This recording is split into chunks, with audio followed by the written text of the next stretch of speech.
Meu nome é Vitor Neres e você falhou com essa sociedade.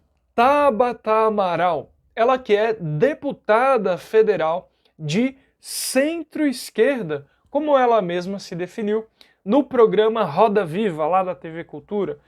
Essa moça que era do PDT e hoje está no PSB, o Partido Socialista Brasileiro.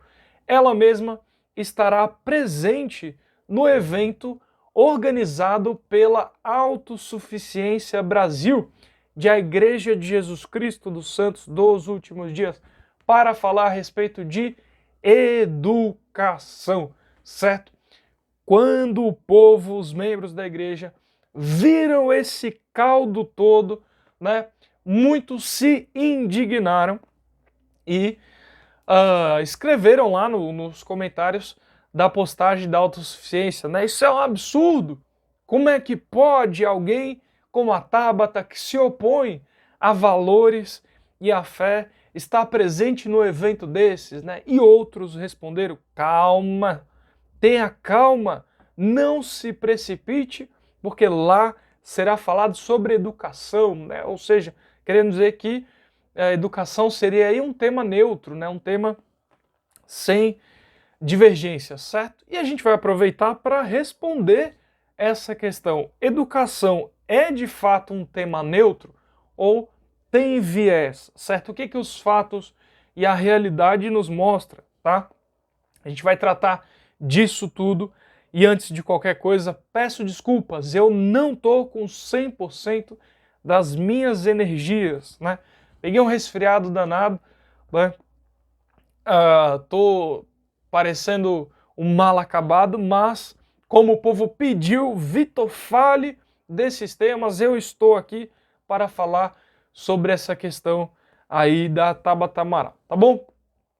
E como é muito importante dizer, verifique o gostei, toca no inscrever-se, aperta o sininho das notificações, deixa a bexiga murcha do comentário e compartilha esse vídeo em grupo de WhatsApp, em grupo de Facebook, da sua preferência. Isso é importante o que eu vou falar aqui, tá? Faz tudo isso para o YouTube mandar para mais gente esse vídeo, certo?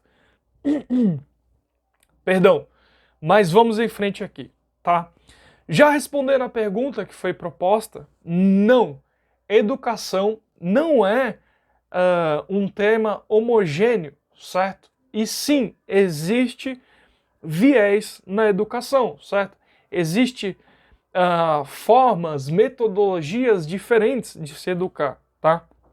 Então, a forma de educação mais conhecida é a educação tradicional, certo? Aliás, é muito bom que esse tema tenha vindo agora, porque calhou como que fosse o destino, ou foi o Pai Celestial, sei lá, né? Porque eu acabei de me formar em filosofia e foi bastante falado a respeito das metodologias de ensino, né? Então caiu certinho o momento melhor impossível para falar, porque está tudo fresco na minha mente, certo? E, como estava dizendo, né, existe a chamada educação tradicional, tá? E nela, o professor, ele é o detentor do conhecimento e ele transmite isso ao aluno, né? Então, um ótimo exemplo que a gente pode imaginar, perdão, é o professor em uma escada, num degrau acima, ele pegando a mão do aluno e o puxando, né, elevando esse aluno um pouco mais acima, certo? Então, o que muitos chamam de inserção na alta cultura.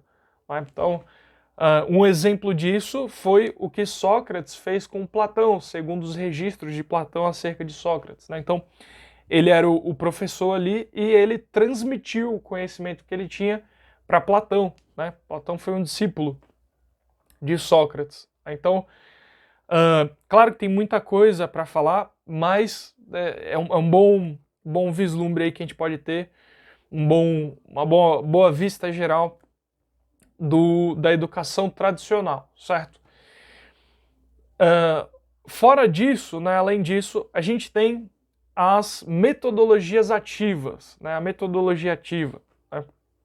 Ou seja, a gente tem o socioconstrutivismo. Primeiro a gente tem o construtivismo, né, lá com Jean Piaget, e aí como uma vertente disso nós temos o socioconstrutivismo, com o Vygotsky, ou mais famoso aqui no Brasil, com o Paulo Freire, né? E qual é a diferença, né, desse tipo de educação?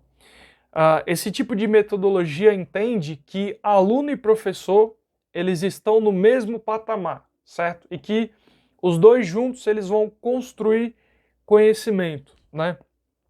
Aí uma das críticas da educação tradicional para essa metodologia é que como é que o aluno ele vai construir conhecimento no mesmo nível que o professor se ele não sabe muita coisa, né? E os dois lados aí têm críticas um para com o outro, certo? Mas vê só, o que isso interfere na vida do membro da igreja, né? É isso que nos interessa. O que muda para o membro da igreja essa história toda, certo? Vê só, um dos maiores problemas que eu enxergo nessas metodologias mais recentes, né, que não sejam a tradicional, você vai ver eu fazendo esses tossidos aqui porque tá fogo a garganta, né? É o seguinte, certo? É o seguinte, é que, por exemplo, na educação tradicional é muito mais comum o entendimento de que verdades são absolutas, certo? Que existem verdades objetivas. Então, a gente acha em diversos escritos de Platão acerca de Sócrates que eles acreditavam em verdades objetivas, certo? Até Aristóteles também, tá? Então, isso é compatível com o que acreditam os membros da igreja. Aliás, o presidente Nelson, não me recordo se foi em um discurso ou em alguma fala em algum lugar, né, ele falou, nós acreditamos em verdades objetivas, né, como os santos dos últimos dias. E, diferente disso, nessas metodologias, a metodologia ativa, certo? No construtivismo, socioconstrutivismo, é muito mais trabalhado a questão das verdades relativas, certo? Ou seja, né, imagine aí um pai numa noite familiar, tá? Para dar um exemplo prático na vida dos santos dos últimos dias, né? Tá lá, o pai reuniu a sua família, vamos fazer a nossa noite familiar, né? Para você que não conhece, é uma reunião tradicional que as famílias da igreja fazem, né? A família vê ali o que precisa acertar, né? O que precisa melhorar, o que está indo bem, né? E tudo isso centralizado em Jesus Cristo. Aí tá lá o pai na noite familiar e ele fala, olha filho, Deus é nosso Pai Celestial e nós somos filhos e filhas de Deus, certo? Isso, como a gente define, né, é uma verdade objetiva, certo? Isso não tem o que se discutir, certo? Ou você pode ir contra essa verdade ou a favor, certo? Mas isso está estabelecido como verdade, que nós somos filhos e filhas de Deus, certo? Aí, beleza. Imagine mais para frente nessa noite familiar, quando de repente o pai fala, olha filho, e além disso, existe o que a gente sabe, né, que é a palavra de sabedoria. Ou seja, ela nos diz que nós não devemos usar drogas ilícitas, certo? Porque elas fazem mal ao nosso corpo, né? E aí o filho responde, mas pai, veja só, veja bem, eu aprendi na escola, certo? Dentro do socioconstrutivismo, que as verdades são relativas. Então, o que faz mal para você pode fazer bem para mim, né? Qual é o problema de eu fazer o uso de uma droga ilícita, né? Não tem problema nenhum, tá bom? Então, vê só no problema que a gente se mete sem saber, né? Esse tipo de debate, ele não existe no Brasil, né? Ele é bem pobre, tá? E, em reflexo disso, né, não tem dentro da igreja também. E duvido muito que esse evento de educação do pessoal da autossuficiência vai tratar disso tudo, certo? E aí, apesar das pessoas talvez não conseguirem expressar isso tudo, o povo vê, sabe, que existe uma contradição aí. E com razão fala, meu irmão, eu não sei se eu vou indicar o meu jovem a assistir a esse evento aí não, hein? Será que eu falo pro jovem, eu vou falar pro meu filho, pra minha filha assistir a esse evento, ele vai voltar falando ili dili, né? Vai voltar com verdades relativas, né? Eu não sei o que vem por aí, certo? Uma vez que a gente sabe que a Tabata Amaral, ela é mais ligada às metodologias de ensino de esquerda, tá? Para ser bem claro, certo? E aí o pai fica com medo, né? Eita pega. E agora? Quem poderá nos salvar, né? Então, é complicado. Também entendo aqueles que falam o seguinte, olha, mas a Tabata Amaral, ela não pode ser excluída do nosso meio, né? Vocês não podem fazer isso. E também não indico que o pessoal vai lá e vamos na frente do evento e protestar, né? Vamos expelir Tabata Amaral. Não é assim também, certo? A verdade objetiva é que a Tabata Amaral também é um filho, né? Também é uma filha de Deus, certo? E que a gente deve enxergar ela como alma humana, como espírito que estava presente na pré-existência, certo?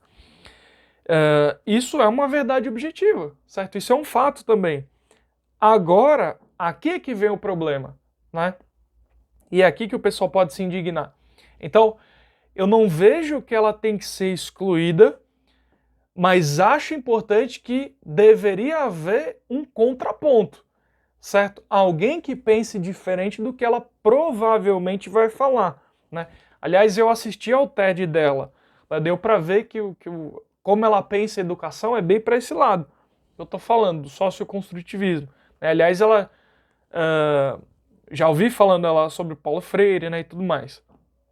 Então, o grande problema é esse, é não ter alguém que pense o contrário dela. E aí fica realmente bem esquisito, fica uma coisa ali aparentemente enviesada, né?